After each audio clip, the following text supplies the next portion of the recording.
Hey there, Sports History fans. Arnie Chapman here from the Sports History Network to share with you an awesome announcement. Now dig on this. 4 of our amazing podcasts have clinched spots in the final round of the Sports Podcast Awards, and we need your support to take home the trophy. First up, we've got Basketball History 101 driving the lane in the Best Basketball category. Then on deck, we've got Orville Mulligan Sports Writer. He's cracking up the competition in the Best Sports Comedy category. Marty's Illegal Stick is dominating the ice next in the Best Hockey category. And last but not least, we have Wrestling with Heels on powerbombing its way to victory in the Best Wrestling category. Now, again, we're counting on you to cast your vote and help out these incredible podcasters secure their well-deserved recognition. It's super easy. All you gotta do is head over to the dedicated landing page. That's at sportshistorynetwork.com/vote. Again, that's sportshistorynetwork.com/vote. Now, let's take another look at sports yesteryear with this episode brought to you by, of course, the Sports History Network. The most common regret expressed by people before they die is, I wish I had spent more time with the people I love. That's a sentiment echoed throughout 350 Days, a film by Fulvio Cecere and Darren Antola, focusing on the toll pro wrestlers endure on their bodies, families, and psyches, working all year round on the road. For most of the wrestlers, the 350 days away from their families was the biggest toll of all. Having missed so many holiday seasons away from my family, working to make ends meet, I identified with them, as will many viewers who've had to make similar sacrifices. I wish I had spent more time with the people I love. There's a lot to love about 350 Days. For one thing, it is chock full of wrestling superstars: Wendy Richter, Bret Hart, Lanny Poffo, Abdullah the Butcher, Ted DiBiase, superstar Billy Graham, Ox Baker, George the Animal Steele, Mr. Wonderful Paul Orndorff, Tito Santana, J.J. Dillon, and Greg the Hammer Valentine, to name but a few. I've enjoyed watching all of these wrestlers in the past, but what was even more enjoyable was listening to them talk with a plain-spokenness you don't even hear on some of the best wrestling shoots on the internet. That's because you don't have to contend with the interviewer questions. It's just the wrestler and the camera at the wrestler's home or some other comfortable location. The filmmakers were smart to make it as intimate as it felt. You get to the point where you feel like it's just you and Ted DiBiase chatting in his basement. My best friend Sal told me about 350 when it was first released in 2018. He watched it in a theater in Manhattan, and at that particular showing there was a Q&A about the film with Greg Valentine and the filmmakers. It sounded like a good time, and I wish I'd been there. Nevertheless, for reasons I'm not sure of, I avoided seeing the movie.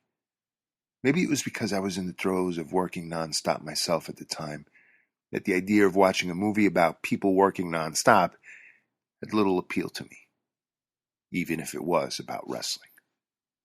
That's my alibi, and I'm sticking to it.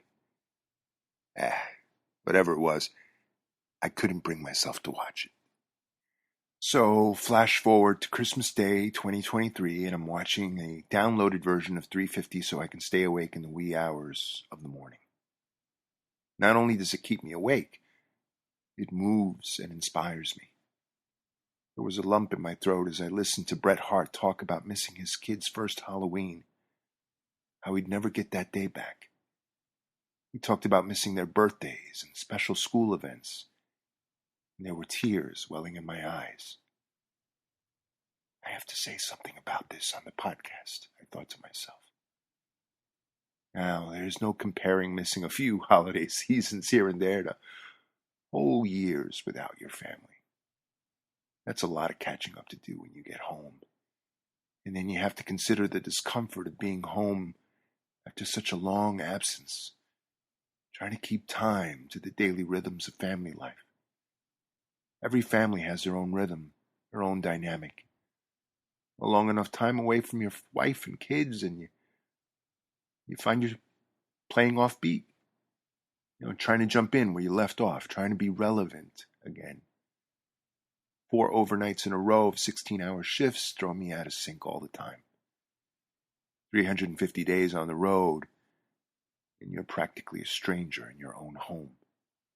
It's easy to see how you can lose yourself at an on-the-road job. There's the freedom of nobody looking over your shoulder, the freedom of changing locations, the freedom of being somebody different wherever you go, if that's your thing, that is.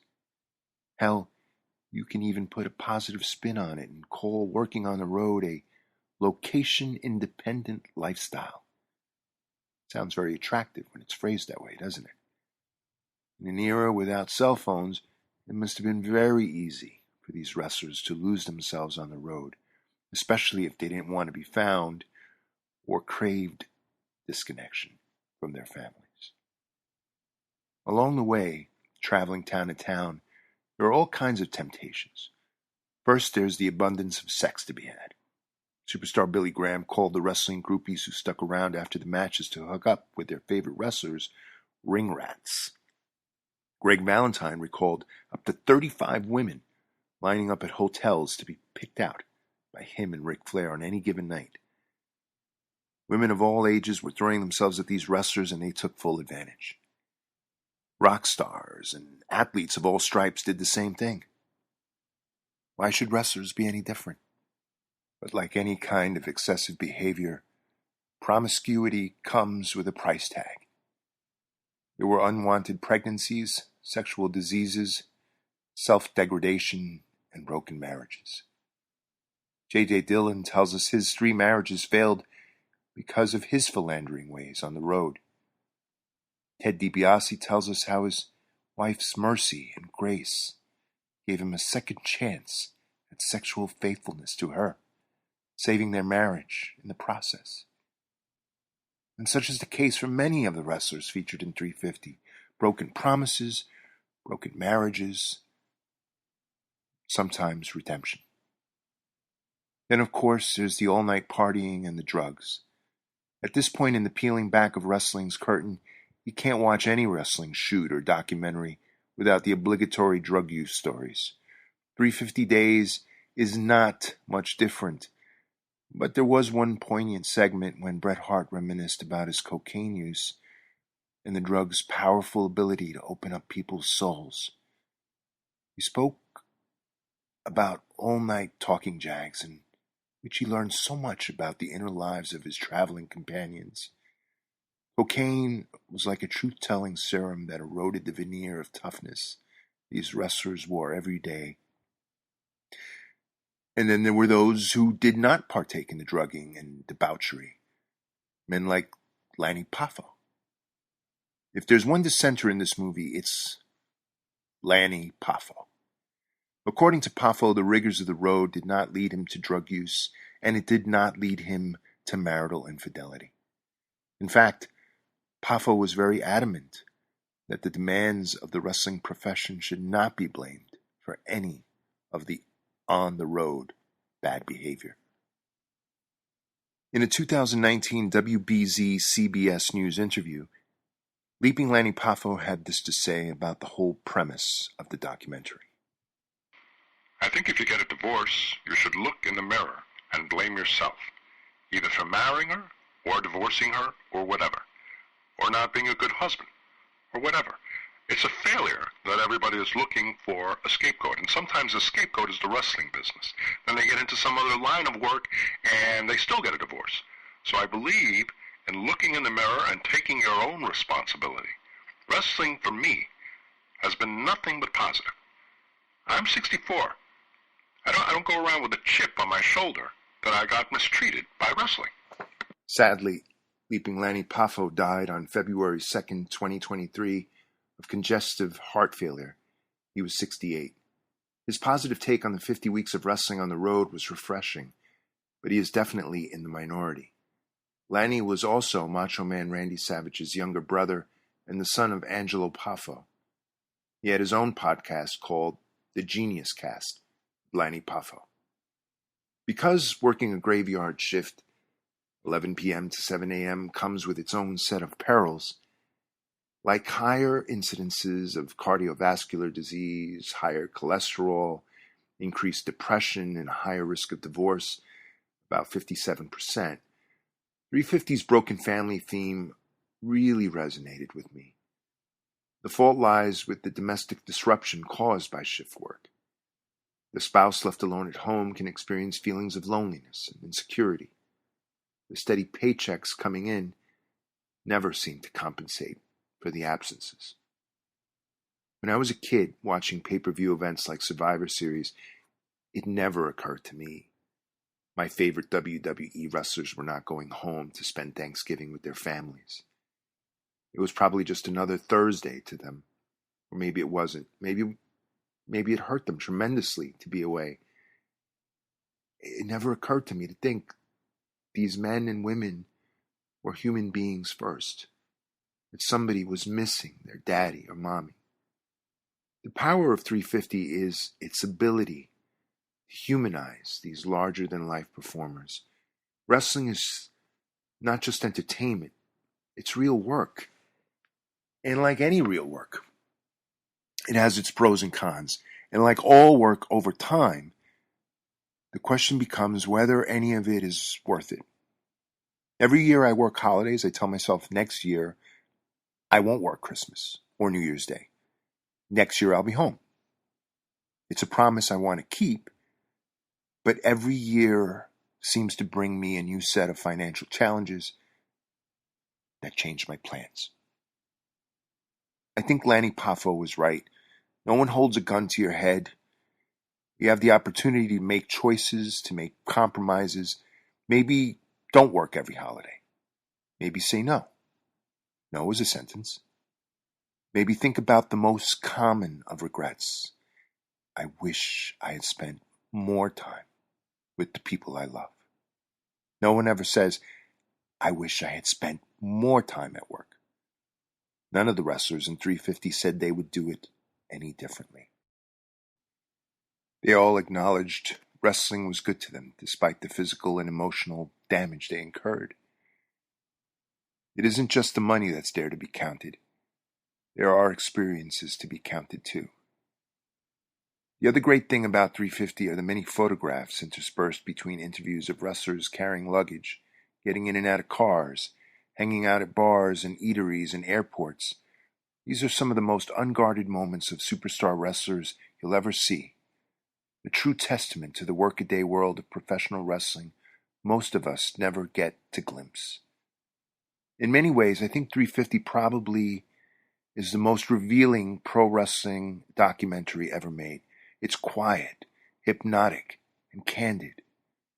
Most of all, it's real.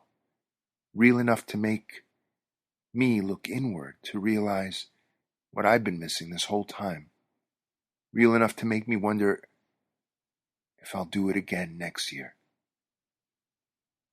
Before I go, I'd like to share these 5 life rules with you. Lanny Poffo shared them on his show, and I thought I'd share them with you. We can all take these truthful nuggets of wisdom with us into the next year and beyond. Number 1. Talk to your loved ones who left this world before you. They can still hear you. Number 2. Send love to your loved ones who are still with you in this world. They are still beside you. Number 3. Spread love and kindness. The light already surrounds you. Let it flow through you. Number 4. Honor your own life. You are alive. How amazing is that? We may not know what the next adventure will be, but this one is happening right now. Feel it. Do something with it. Live the life you want to do now. Number 5. Decide this is true. Snowflakes never go away. They simply change form, from solid to liquid, liquid to solid, from the seen to the unseen. This is you. This is the love you thought you lost. Together, melting into oneness. You've been listening to Wrestling with Heels On, only on the Sports History Network. Let's try to take another stroll down Villainy Lane in 2 weeks. 350 days, or even 158 days, is much too long to stay away from anyone. Hey there, sports history fan. This is Arnie Chapman, aka the Football History Dude, and I wanted to thank you for stopping by to listen to another episode here on the Sports History Network. Our podcasters are passionate about uncovering and sharing sports stories from yesteryear. And if you didn't know it already, we have over 30 shows across the network covering all sorts of sports history topics. In fact, here's a glimpse into one of our awesome podcasts here on the network. This is Mark Mortier, and if you're a sports history fan like me, tune in and hear me talk about some great sports moments of the past. Growing up during the 1970s, I got to watch some of the most iconic moments in sports history. Hank Aaron breaking Babe Ruth's home run record. Willis Reed limping out of the locker room in Game 7 of the NBA Finals at Madison Square Garden as the fans erupted with a thunderous ovation. The 1980 Miracle on Ice as Team USA defeated the powerful Soviet Union in the Olympics. Listen every Tuesday on Yesterday's Sports. How about that? I bet you're super hyped to go listen to that new podcast, right? Well, to learn about this show and all the other podcasts on the network, head over to sportshistorynetwork.com/podcast. Again, that's sportshistorynetwork.com/podcast. Head over there today to find your next favorite sports history podcast.